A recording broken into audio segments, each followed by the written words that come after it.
By the end of March, the air raids were very frequent. The work in the factory had slowed down tremendously. The Germans seemed to spend most of their time in the bunker, which is like a upside down torpedo, and they had slip trenches, and they were very, very angry because we wouldn't go into slip trenches if the people were put back into the camp because of an air raid. We just stayed outside and we talked and enjoyed the fresh air rather than going into slip trenches or going into the barracks, which it made us very unpopular.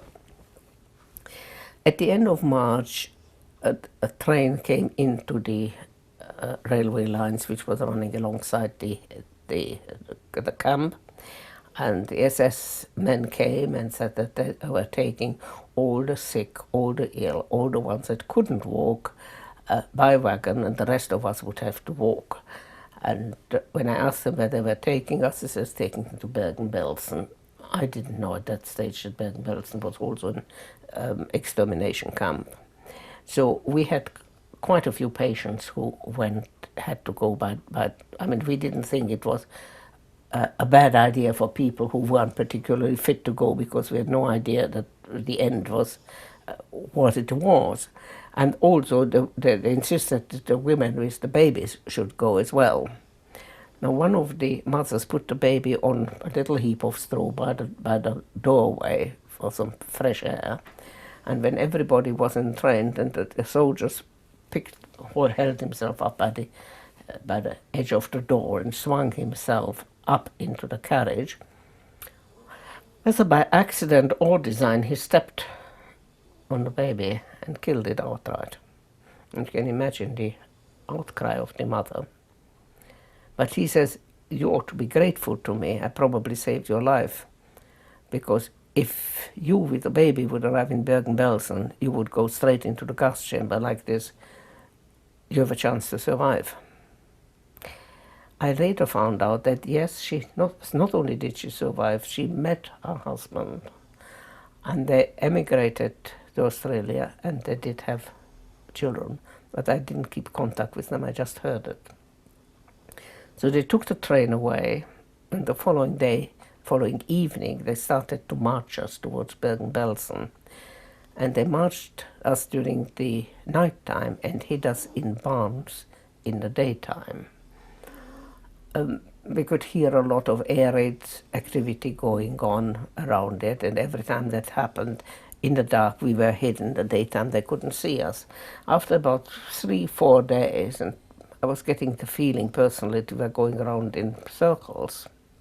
And anybody who had lagged behind, a soldier detached himself, and we just heard a shot and the soldier came back and the other person didn't.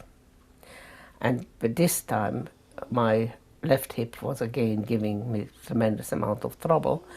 And if it hadn't been for the support, I mean, practically being carried by my friends, I wouldn't have been able to carry on like that. I would have finished up being shot as well.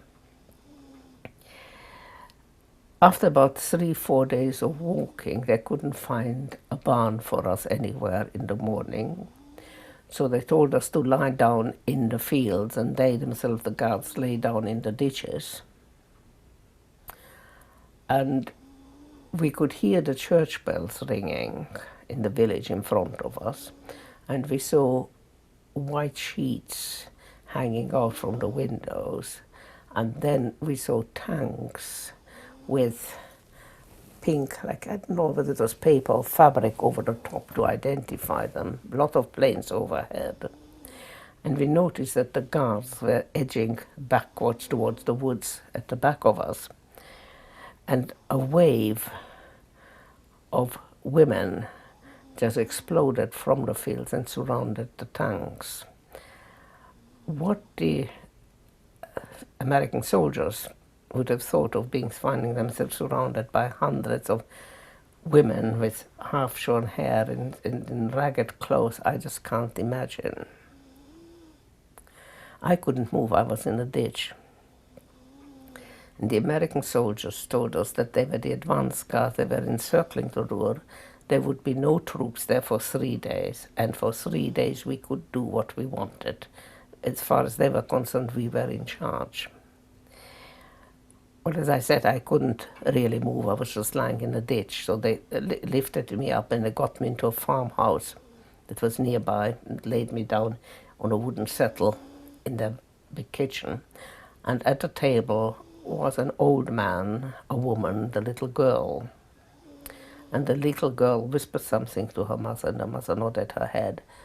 And she came over to me, and she had a brown painted egg in her hand, and she says, "It's Easter Sunday." So we were liberated actually on Easter Sunday. Those who were fit rounded up the German soldiers and put them in the crypt of the church and locked them up there.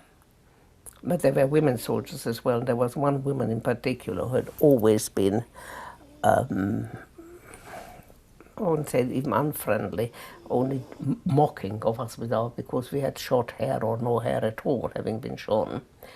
So she was put on a chair in the middle of the village and had all her hair cut off. I thought it was the least we could do.